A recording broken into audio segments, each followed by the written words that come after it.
Well, joining me now is Neil Leitch, who's the Chief Executive of the Early Years Alliance. He led the successful Rewind on Ratios campaign in 2013. Thanks so much for joining us, Neil. Now, the ratio in Scotland is 1 adult to 5 children. Why do you think that England shouldn't follow that model?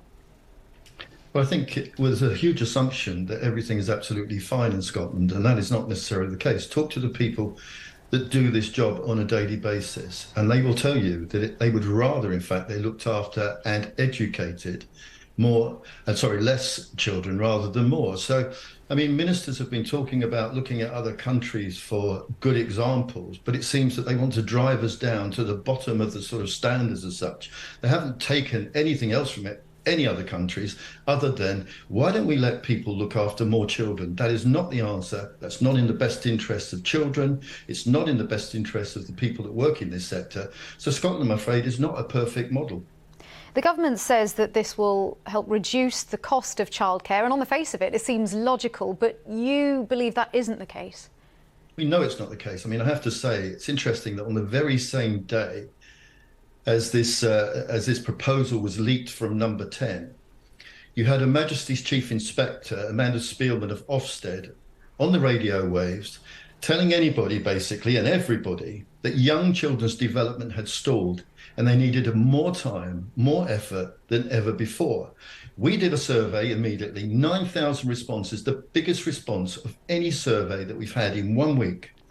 9 out of 10, as you've alluded to in your report, 9 out of 10 providers said they felt it would reduce the quality. 9 out of 10 providers said they would not adopt the new ratios. Only 2% said that if they did actually generate more revenue, they might pass something back to parents.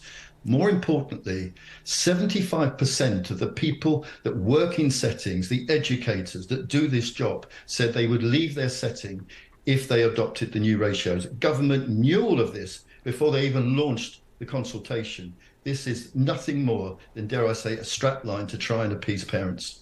But Neil, we know, don't we, that the cost of childcare is crippling for many families. So what do you think should be done if not changing the ratios?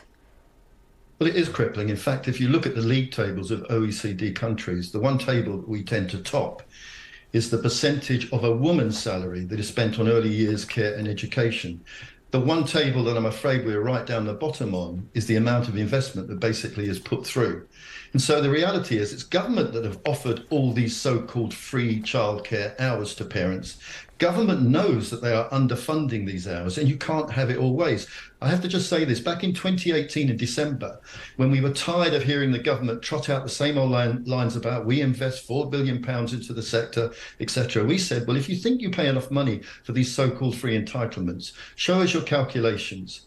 2.5 years later, after appeal and battle, they were forced by the Information Commissioner's Office to give us that information. What did it say? You will not be surprised by this, that to adequately fund these entitlements would require an additional £2 billion.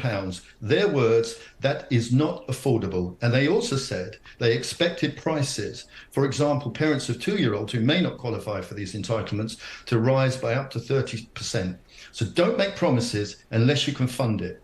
And we play that game. We don't treat and value early years as other countries do. It should be part of our societal offer, frankly. So it needs investment. You can't have it both ways. Even our 2-year-olds can work that one out. Neil, thank you so much for your time. It's good to talk to you. Thank you. That's Neil Leitch, who's the Chief Executive of the Early Years Alliance.